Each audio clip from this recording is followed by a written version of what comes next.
നമസ്കാരം. ഭാരതത്തെ സംബന്ധിച്ചിടത്തോളം ചരിത്രം സുവർണ ലിപികളിൽ എഴുതി ചേർക്കപ്പെട്ട ഒരു ദിവസമായിരുന്നു ഇന്നലെ. ഇന്നത്തെ ലോകത്തിന്റെ ഗതി നിർണ്ണയിക്കുന്നതിൽ നിർണായക സ്ഥാനമുള്ള ഭാരതത്തിന് അഭിമാനിക്കാൻ മറ്റൊരു കാരണം കൂടി. ഒരു ഭാരത പ്രധാനമന്ത്രി ഇതാദ്യമായി UN സുരക്ഷാ കൗൺസിൽ ഉന്നത യോഗത്തിൽ അധ്യക്ഷത വഹിച്ചു. ലോകത്തെ നിയന്ത്രിക്കാൻ പ്രാപ്തമാകും വിധം ഭാരതം വളർന്നിരിക്കുന്നു എന്ന് വിളിച്ചു പറയുന്ന നിർദ്ദേശങ്ങൾ പ്രധാനമന്ത്രി നരേന്ദ്രമോദി ലോകത്തിനു മുമ്പാകെ വെച്ചു.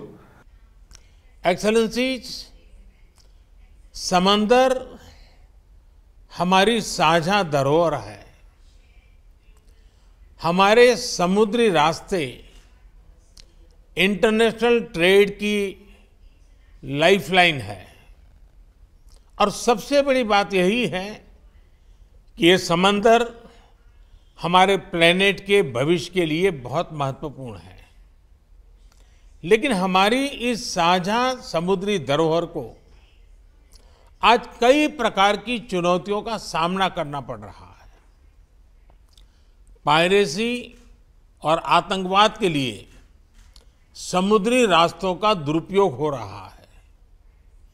अनेक देशों के बीच मैरीटाइम डिस्प्यूट्स हैं और क्लाइमेट चेंज तथा प्राकृतिक आपदाएं भी मैरीटाइम डोमेन से जुड़े विषय हैं.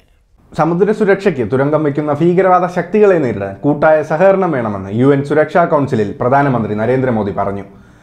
സമുദ്ര വ്യാപാര മേഖലയിലെ തടസ്സങ്ങൾ നീങ്ങേണ്ടതുണ്ടെന്നും പ്രധാനമന്ത്രി പറഞ്ഞു. ഒരു ഇന്ത്യൻ പ്രധാനമന്ത്രി ആദ്യമായി അധ്യക്ഷത വഹിച്ച യോഗം കോവിഡിൽ ജീവൻ നഷ്ടപ്പെട്ടവരെ അനുസ്മരിച്ചുകൊണ്ടാണ് തുടങ്ങിയത്. ഭീകരവാദത്തിനെതിരെ ശക്തമായ നിലപാട് പ്രധാനമന്ത്രി നരേന്ദ്രമോദി യോഗത്തെ അറിയിച്ചു. സമുദ്ര സുരക്ഷയ്ക്ക് തുരങ്കം വയ്ക്കുന്ന ശക്തികളെ നേരിടാൻ അന്താരാഷ്ട്ര തലത്തിൽ സഹകരണം കൂടുതൽ മെച്ചപ്പെടുത്തണമെന്നും അദ്ദേഹം പറഞ്ഞു. ഐക്യരാഷ്ട്ര സുരക്ഷാ കൗൺസിലിന്റെ തുറന്ന സംവാദത്തിന്റെ അധ്യക്ഷത വഹിച്ച പ്രധാനമന്ത്രി നരേന്ദ്രമോദി സമുദ്ര സുരക്ഷ എന്ന വിഷയത്തിലാണ് പ്രധാനമായും കേന്ദ്രീകരിച്ചത്.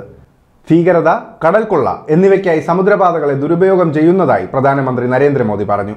സമുദ്രങ്ങൾ പൈതൃകത്തിന്റെ ഭാഗമാണെന്നും രാജ്യാന്തര വ്യാപാരത്തിന്റെ ജീവനാഡിയാണ് സമുദ്രപാതകളെന്നും നരേന്ദ്രമോദി പറഞ്ഞു. ഇന്ത്യയുടെ സാഗർ എന്ന സമുദ്ര പദ്ധതി പ്രധാനമന്ത്രി അവതരിപ്പിച്ചു. സമുദ്ര സുരക്ഷയ്ക്കായി 5 ഇനം പദ്ധതികളാണ് പ്രധാനമന്ത്രി അവതരിപ്പിച്ചത്. തടസ്സങ്ങളില്ലാത്ത സ്വതന്ത്ര സമുദ്ര വ്യാപാരം, നിയമപരമായ വ്യാപാരം ഉറപ്പിക്കുക, തർക്കങ്ങൾ രാജ്യാന്തര നിയമങ്ങളുടെ അടിസ്ഥാനത്തിൽ സമാധാനപരമായി പരിഹരിക്കുക, ഉത്തരവാദിത്ത സമുദ്ര കണക്ടിവിറ്റി പ്രോത്സാഹിപ്പിക്കുക, പ്രകൃതി ദുരന്തങ്ങളടക്കം ഭീഷണികൾ നേരിടാൻ കൂട്ടായ ശ്രമമുണ്ടാകണം, സമുദ്ര പരിസ്ഥിതിയും വിഭവങ്ങളും സംരക്ഷിക്കപ്പെടണം എന്നിങ്ങനെ 5 പ്രധാന പദ്ധതികളാണ് നരേന്ദ്രമോദി മുന്നോട്ട് വെച്ചത്. മറ്റ് ലോക നേതാക്കൾ ഉൾപ്പെടെയുള്ളവർ അതീവ ശ്രദ്ധയോടെയാണ് നരേന്ദ്രമോദിയുടെ നിർദ്ദേശങ്ങൾക്ക് കാതോർത്തത്. റഷ്യൻ പ്രസിഡന്റ് വ്ളാഡിമിർ പുടിൻ, കെനിയയുടെ പ്രസിഡന്റ് ഉഹുറു കെനിയാറ്റ, വിയറ്റ്നാം പ്രധാനമന്ത്രി ഫാം മിൻ ചിൻ എന്നിവരുൾപ്പെടെ ഐക്യരാഷ്ട്രസഭയുടെ സുരക്ഷാ കൗൺസിലിൽ അംഗരാജ്യങ്ങളിലെ നിരവധി രാഷ്ട്ര തലവന്മാരും സർക്കാർ പ്രതിനിധികളും യോഗത്തിൽ പങ്കെടുത്തു. ഐക്യരാഷ്ട്രസഭയിലെ ഉപവിഭാഗങ്ങളിലെ ഉദ്യോഗസ്ഥരും യോഗത്തിൽ പങ്കാളികളായി. സമുദ്രങ്ങൾ പൈതൃകത്തിന്റെ ഭാഗമാണെന്ന് പ്രധാനമന്ത്രി നരേന്ദ്രമോദി സംവാദത്തിനിടെ പറഞ്ഞു. എന്നാൽ ഭീകരത, കടൽക്കൊള്ള എന്നിവയ്ക്കായി സമുദ്രപാതകളെ ദുരുപയോഗം ചെയ്യുന്നതായും പ്രധാനമന്ത്രി യോഗത്തിൽ പറഞ്ഞു. इस व्यापक संदर्भ में अपनी साझा सामुद्रिक धरोहर के संरक्षण और उपयोग के लिए हमें आपसी समझ और सहयोग का एक फ्रेमवर्क बनाना चाहिए.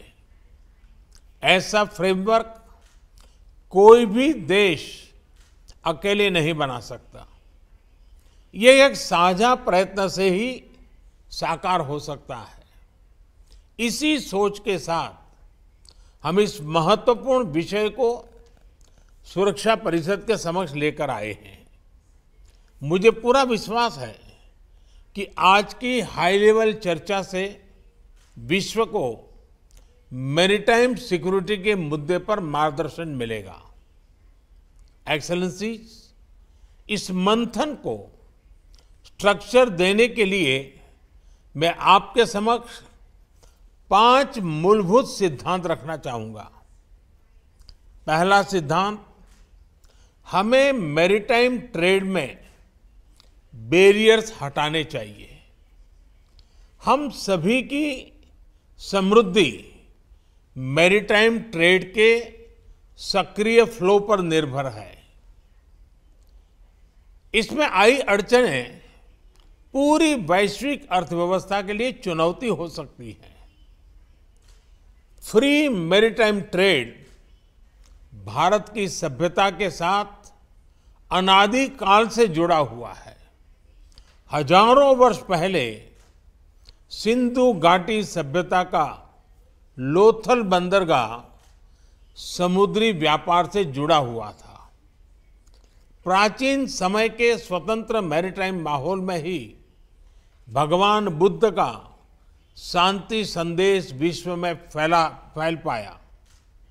आज के संदर्भ में भारत ने इसी खुले और इंक्लूसिव एथोस के आधार पर Sagar, security and growth for all in the region का विजन परिभाषित किया है।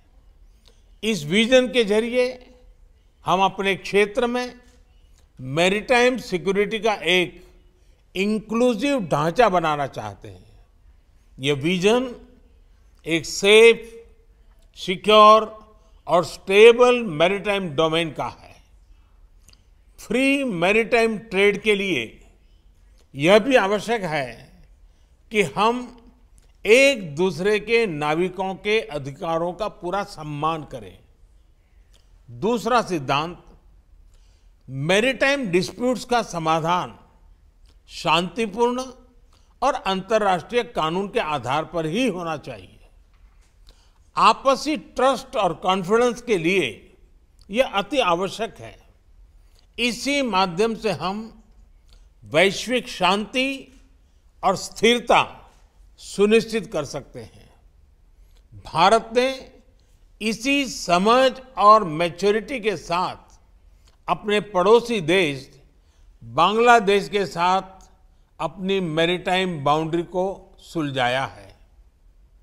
तीसरा सिद्धांत, हमें प्राकृतिक आपदाओं और नॉन स्टेट एक्टर्स, इनके द्वारा पैदा किए गए मैरीटाइम थ्रेट्स का मिलकर सामना करना चाहिए। इस विषय पर क्षेत्रीय सहयोग बढ़ाने के लिए भारत ने कई कदम लिए हैं। साइक्लोन, सुनामी और प्रदूषण संबंधित समुद्री आपदाओं में हम फर्स्ट रिस्पॉन्डर रहे हैं। पायरेसी को रोकने के लिए भारतीय नौसेना में 2008 से हिंद महासागर में पेट्रोलिंग कर रही है। भारत का वाइड शिपिंग इंफॉर्मेशन फ्यूजन केंद्र हमारे क्षेत्र में साझा मैरीटाइम डोमेन अवेयरनेस बढ़ा रहा है। हमने कई देशों को हाइड्रोग्राफिक सर्वे सपोर्ट को और समुद्री सुरक्षा में प्रशिक्षण भी दिया है। हिंद महासागर में भारत की भूमिका एक नेट सिक्योरिटी प्रोवाइडर के रूप में रही है। चौथा सिद्धांत, हमें मैरीटाइम एनवायरनमेंट और मैरीटाइम रिसोर्सेज को संजोकर रखना होगा।